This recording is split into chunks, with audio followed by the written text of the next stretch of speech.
نحمده ونصلي على رسوله الكريم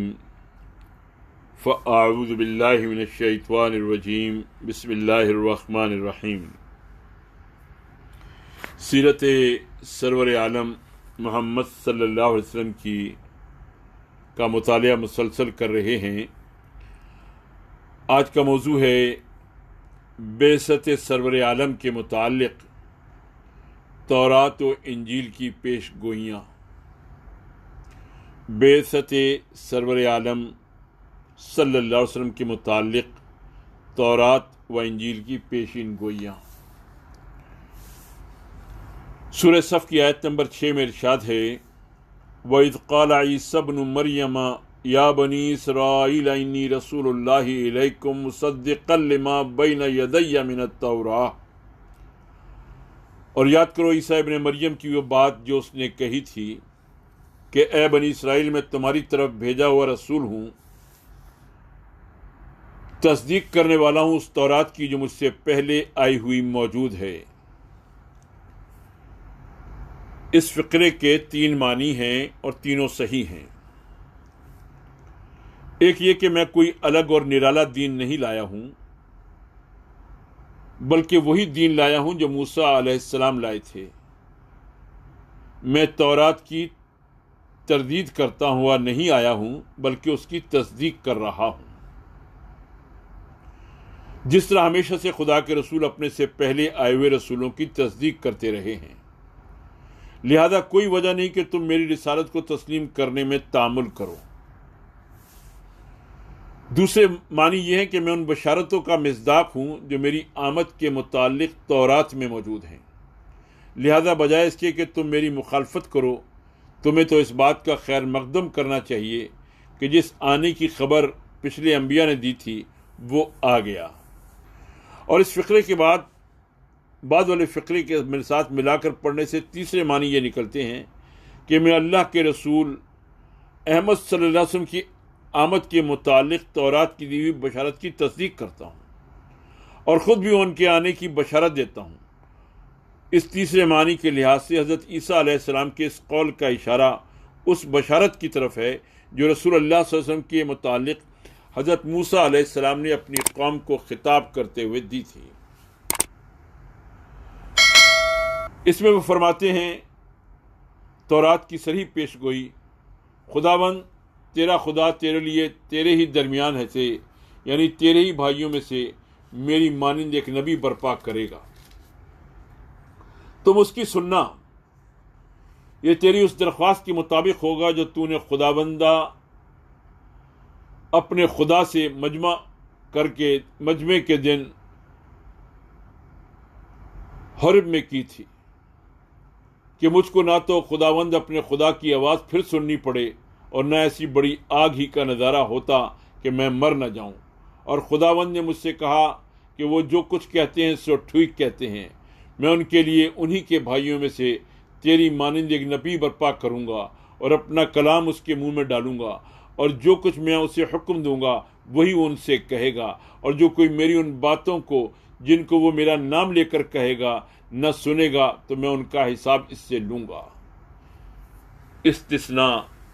باب 18 آیات 15 تا 19۔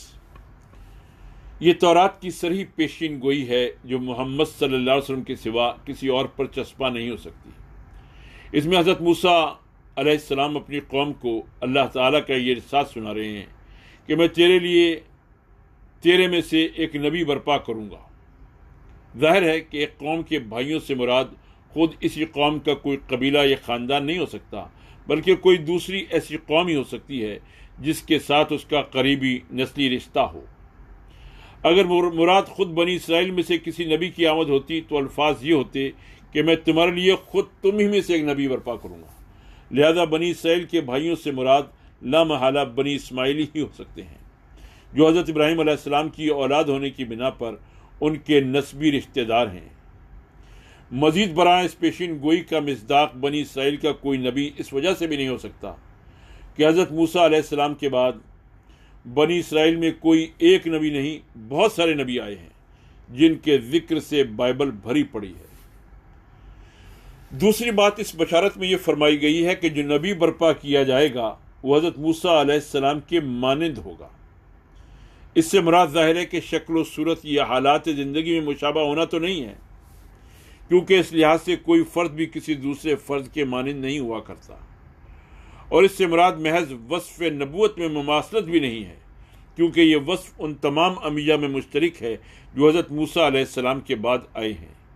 اس لیے کسی ایک نبی کی یہ خصوصیت نہیں ہو سکتی کہ وہ اس وصف میں ان کے مانند ہو۔ پس ان دونوں پہلوؤں سے مشابہت کے خارج از بحث ہو جانے کے بعد کوئی اور وجہ مماثلت جس کی بنا پر آنے والے ایک نبی کی تخصیص قابل فہم ہو،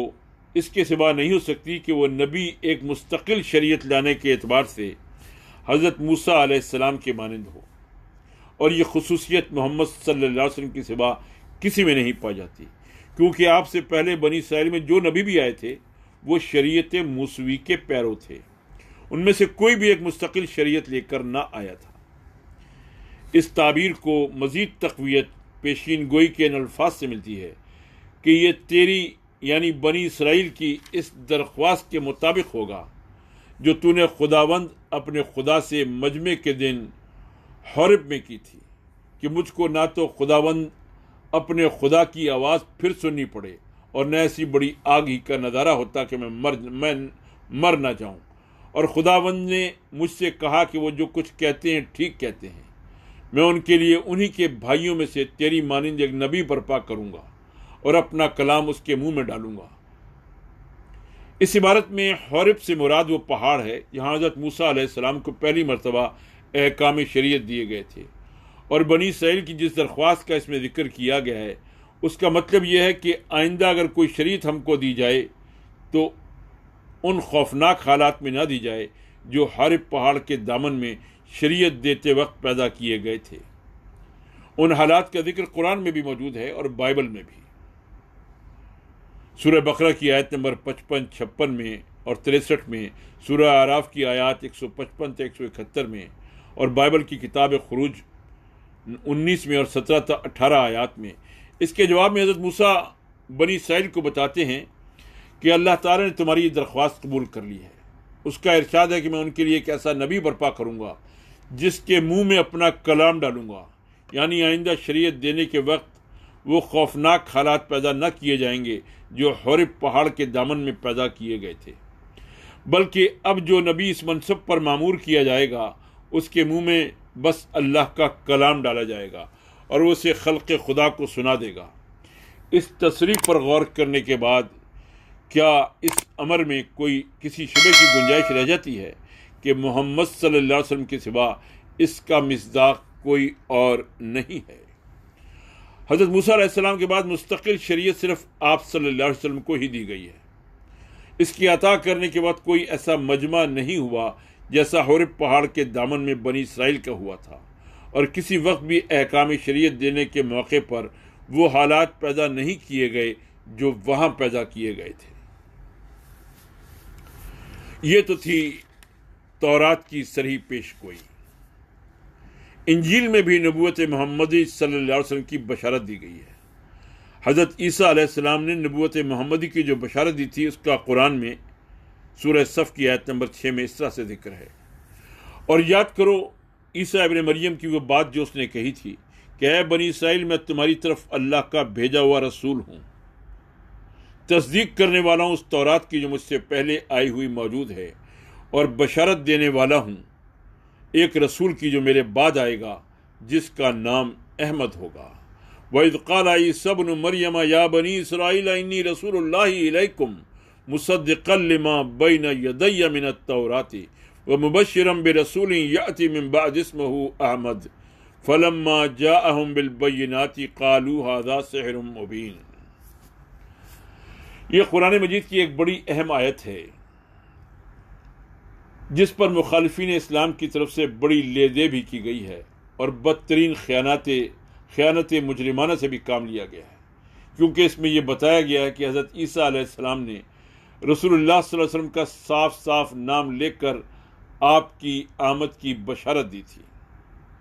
اس لیے ضروری ہے کہ اس پر تفصیل کے ساتھ بحث کی جائے۔ اس میں نبی صلی اللہ علیہ وسلم کا اسم گرامی احمد بتایا گیا ہے۔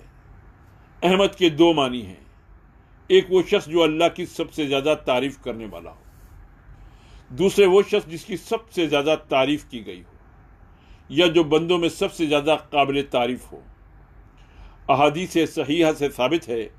کہ یہ بھی حضور صلی اللہ علیہ وسلم کا ایک نام تھا۔ مسلم اور ابو داؤد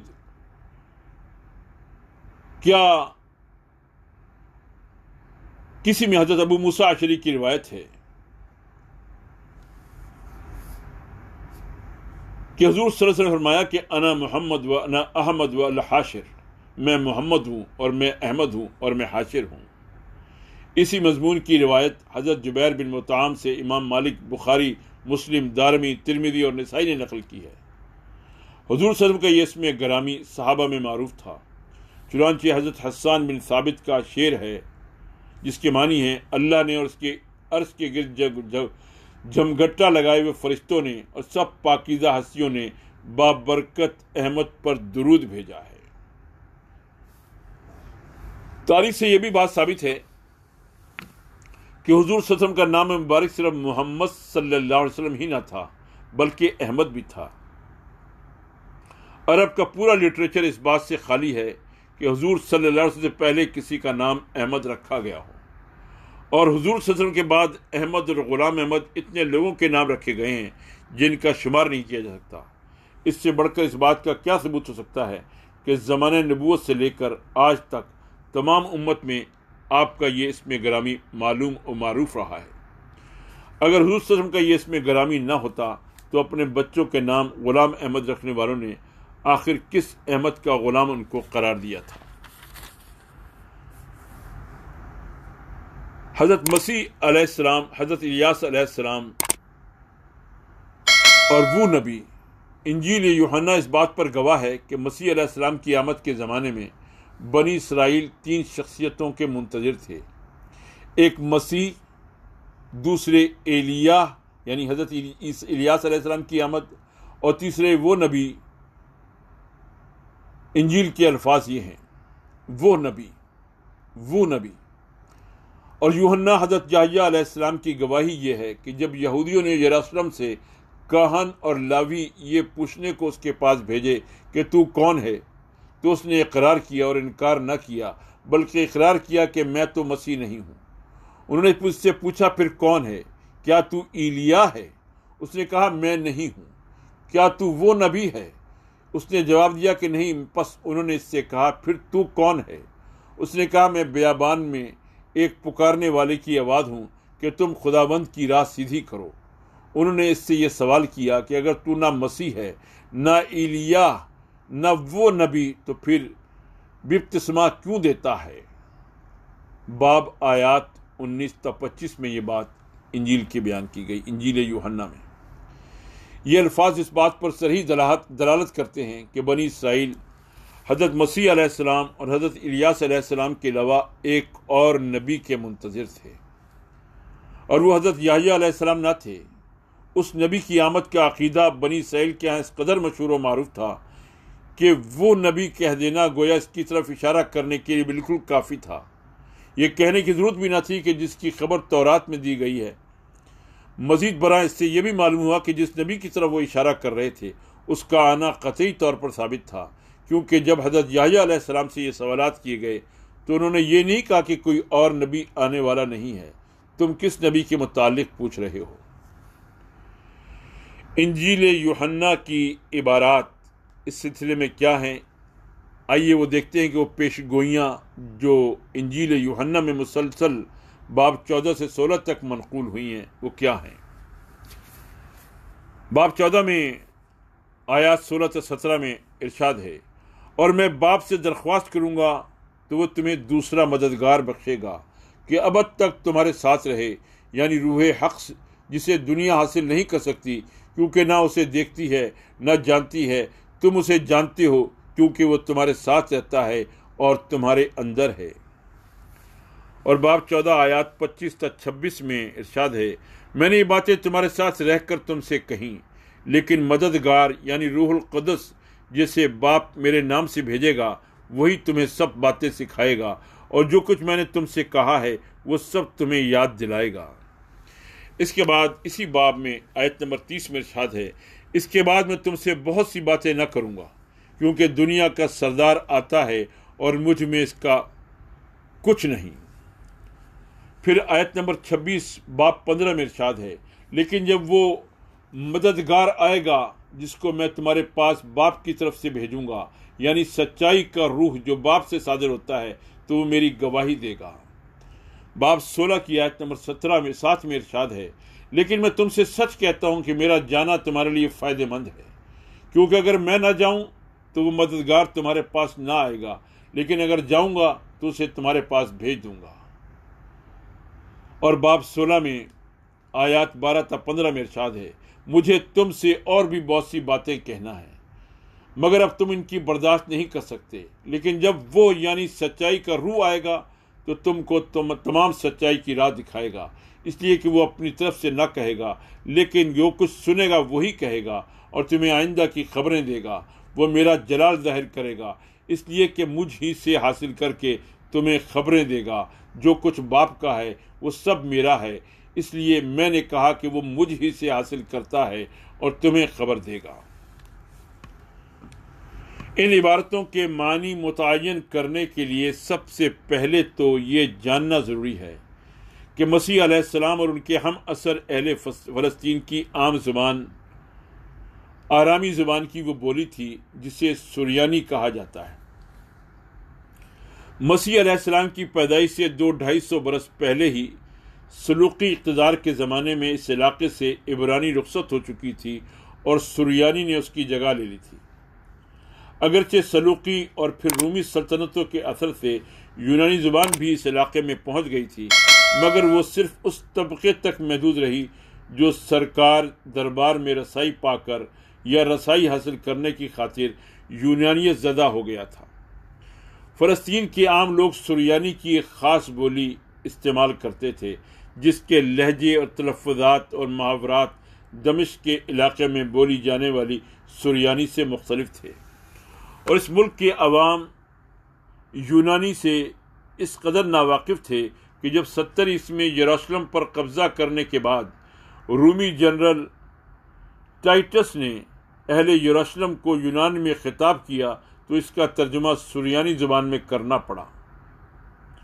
اس سے یہ بات خود ظاہر ہوتی ہے کہ حضرت مسیح علیہ السلام نے اپنے شاگردوں سے جو کچھ کہا تھا وہ لامحالہ سریانی زبان ہی میں ہوگا۔ دوسری بات یہ جاننا ضروری ہے کہ بائبل کی 4 انجیلیں ان یونانی بولنے والے عیسائیوں کے لیے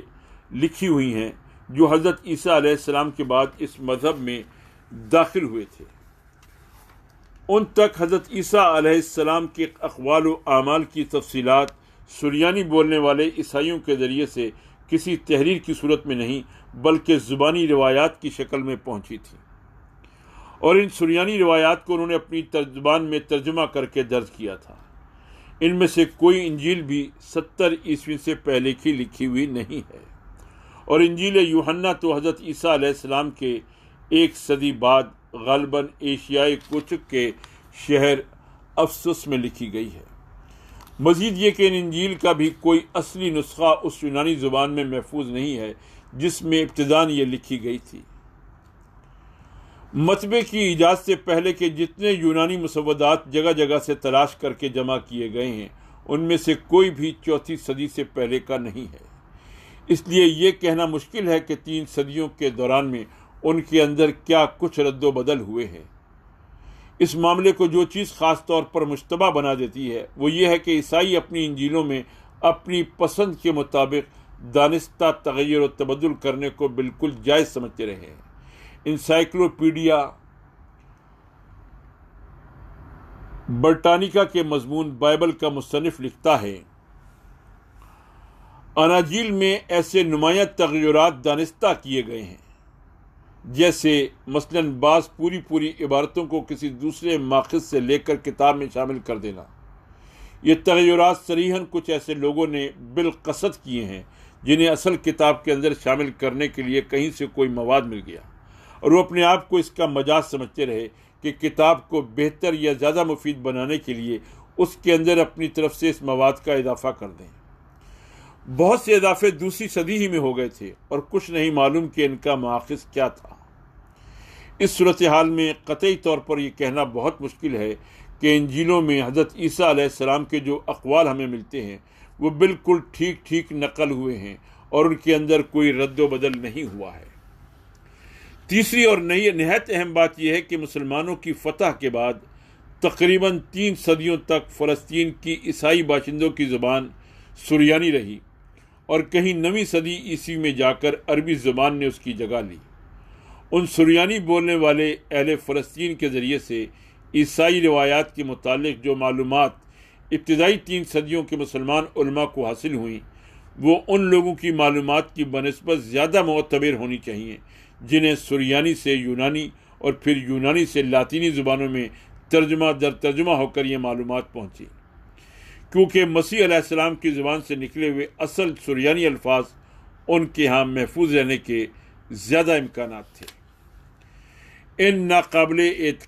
انکار تاریخی حقائق کو نگاہ میں رکھ کر دیکھیے کہ انجیل یوحنا کی مذکورہ عبارات میں حضرت عیسیٰ علیہ السلام اپنے بعد ایک آنے والے کی خبر دے رہے ہیں، جس کے متعلق وہ کہتے ہیں کہ وہ دنیا کا سردار سرور عالم ہوگا، ابد تک رہے گا، سچائی کی تمام راہیں دکھائے گا اور خود ان کی یعنی حضرت عیسیٰ علیہ السلام کی گواہی دے گا۔ یوحنا کی ان عبارتوں میں روح القدس اور سچائی کی روح وغیرہ الفاظ شامل کر کے مدعا کو ثابت کرنے کی پوری کوشش کی گئی ہے، مگر اس کے باوجود ان سب عبارتوں کو اگر غور سے پڑھا جائے تو صاف معلوم ہوتا ہے کہ جس آنے والے کی خبر دی گئی ہے وہ کوئی روح نہیں بلکہ کوئی انسان اور خاص شخص ہے جس کی تعلیم عالمگیر، ہمہ گیر اور قیامت تک باقی رہنے والی ہوگی۔ اس شخص خاص کے لیے اردو ترجمے میں مددگار کا لفظ استعمال کیا گیا ہے، اور یوحنا کی اصل انجیل میں یونانی زبان کا جو لفظ استعمال کیا گیا ہے اس کے بارے میں عیسائیوں کو اصرار ہے کہ وہ پیراسیلوٹس تھا، مگر اس کے معنی متعین کرنے میں خود عیسائی علماء کو سخت زحمت پیش آئی۔ اصل یونانی لفظ میں پیراسیلیٹ کے کئی معنی ہیں، کسی جگہ کی طرف بلانا، مدد کے لیے پکارنا، انذار و تنبیہ، ترغیب، اکسانا، التجا کرنا، دعا مانگنا۔ پھر یہ لفظ ہیلینک مفہوم میں یہ معنی دیتا ہے تسلی دینا، تسکین بخشنا، ہمت افزائی کرنا۔ بائبل میں اس لفظ کو جہاں جہاں استعمال کیا گیا ہے ان سب مقامات پر اس کے کوئی معنی بھی ٹھیک نہیں بیٹھتے، اور اوریجن نے کہیں اس کا ترجمہ کونسولیٹر کیا ہے اور کہیں ڈیپریکیٹر، مگر دوسرے مفسرین نے ان دونوں ترجموں کو رد کر دیا، کیونکہ اول تو یہ یونانی گرامر کے لحاظ سے صحیح نہیں ہے، دوسرے تمام عبارتوں میں جہاں یہ لفظ آیا ہے یہ معنی نہیں چلتے۔ بعض اور مترجمین نے اس کا ترجمہ ٹیچر کیا ہے، مگر یونانی زبان کے استعمالات سے یہ معنی بھی اخذ نہیں کیے جا سکتے۔ ترتولیان اور اکسٹائن نے لفظ ایڈوکیٹ کو ترجیح دی ہے، اور بعض لوگوں نے اسسٹنٹ اور کمفرٹر اور کونسلر وغیرہ کے لفظ اختیار کیے ہیں۔ اب دلچسپ بات یہ ہے کہ یونانی زبانی میں ایک دوسرا لفظ پیرکسلیٹس موجود ہے جس کے معنی ہے تعریف کیا ہوا۔ یہ لفظ بالکل محمد کا ہم معنی ہے صلی اللہ علیہ وسلم، اور تلفظ میں اس کے اور پیراسیلوٹس کے درمیان بڑی مشابہت پائی جاتی ہے۔ کیا بعید کہ جو مسیح حضرات اپنے مذہبی کتابوں میں اپنی مرضی اور پسند کے مطابق بے تکلف رد و بدل کر دینے کے خوگر رہے ہیں، انہوں نے یوحنا کی نقل کردہ پیشین گوئی کے اس لفظ کو اپنے عقیدے کے خلاف پڑھتا دیکھ کر اس کے املا میں یہ ذرا سا تغیر کر دیا۔ اس کی پڑتال کرنے کے لیے یوحنا کی لکھی ہوئی ابتدائی یوحانی انجیل بھی کہیں موجود نہیں ہے جس سے یہ تحقیق کیا جا سکے کہ وہاں ان دونوں الفاظ میں سے دراصل کون سا لفظ استعمال کیا گیا تھا۔ لیکن فیصلہ اس پر بھی موقوف نہیں ہے کہ یوحنا نے یونانی زبان میں دراصل کون سا لفظ لکھا تھا، کیونکہ بہرحال وہ بھی ترجمہ ہی تھا، اور حضرت مسیح علیہ السلام کی زبان جیسا کہ بیان کیا جا چکا فلسطین کی سریانی تھی۔ اس لیے انہوں نے اپنی بشارت میں جو لفظ استعمال کیا ہوگا وہ لا محالہ کوئی سریانی لفظ ہی ہونا چاہیے۔ خوش قسمتی سے وہ اصل سریانی لفظ ہمیں ابن حشام کی سیرت میں مل جاتا ہے، اور ساتھ ساتھ یہ بھی اس کتاب سے معلوم ہو جاتا ہے کہ اس کا ہم معنی یونانی لفظ کیا ہے۔ محمد بن اسحاق کے حوالے سے ابن حشام نے یوحنا کی انجیل کے باب 15 آیات 23 تا 27 اور باب 16 آیت 1 کا پورا ترجمہ نقل کیا ہے، اور اس میں یونانی فارقلیت کے بجائے سریانی زبان کا لفظ منحمنا استعمال کیا گیا ہے۔ پھر ابن اسحاق یا ابن حشام نے اس کی تشریح یہ کی ہے کہ منحمنا کے معنی سریانی میں محمد اور یونانی میں برقلبطیس ہیں۔ اب دیکھیے کہ تاریخ طور پر فلسطین کے عام عیسائی باشندوں کی زبان 9ویں صدی عیسوی تک سریانی تھی۔ یہ علاقہ 7ویں صدی کے نصف اول سے اسلامی مقبوضات میں شامل تھا۔ ابن اسحاق نے 768 عیسوی میں اور ابن حشام نے 828 عیسوی میں وفات پائی۔ اس کے معنی یہ ہے کہ ان دونوں کے زمانے میں فلسطینی عیسائی سریانی بولتے تھے، اور ان دونوں کے لیے اپنے ملک کی عیسائی رعایا سے ربط پیدا کرنا کچھ بھی مشکل نہ تھا۔ نیز اس زمانے میں یونانی بولنے والے عیسائی بھی لاکھوں کی تعداد میں اسلامی مقبوضات کے اندر رہتے تھے، اس لیے ان کے لیے یہ معلوم کرنا بھی مشکل نہ تھا کہ سریانی کے کس لفظ کا ہم معنی یونانی زبان کا کون سا لفظ ہے۔ اب اگر ابن اسحاق کے نقل کردہ ترجمے میں سریانی لفظ منحمنا استعمال ہوا ہے اور ابن اسحاق یا ابن حشام نے اس کی تشریح یہ کی ہے کہ عربی میں اس کا ہم معنی لفظ محمد اور یونانی میں برقلیتس ہے، تو اس امر میں کسی شک کی گنجائش نہیں رہ جاتی کہ حضرت عیسیٰ علیہ السلام نے حضور صلی اللہ علیہ وسلم کا نام مبارک لے کر ہی آپ صلی اللہ علیہ وسلم کے آنے کی بشارت دی تھی۔ اور ساتھ ساتھ یہ بھی معلوم ہو جاتا ہے کہ یوحنا کی یونانی انجیل میں دراصل لفظ پیریکلائٹس استعمال ہوا تھا، جیسے عیسائی حضرات نے بعد میں کسی وقت پیراسلیٹس سے بدل دیا۔ بعثت سرور عالم کے متعلق تورات و انجیل کی پیشگوئیاں، ہم اس مضمون کا مطالعہ کر رہے ہیں۔ اس ضمن میں بقیہ مطالعہ اگلی نشست میں کریں گے۔ اللہ تعالی ہمیں رسول اکرم صلی اللہ علیہ وسلم کی رسالت پر یقین کامل، ان کے مشن کو سمجھنے اور اس کو اختیار کرنے کی توفیق عطا فرمائے۔ وآخر دعوانا ان الحمد للہ رب العالمین۔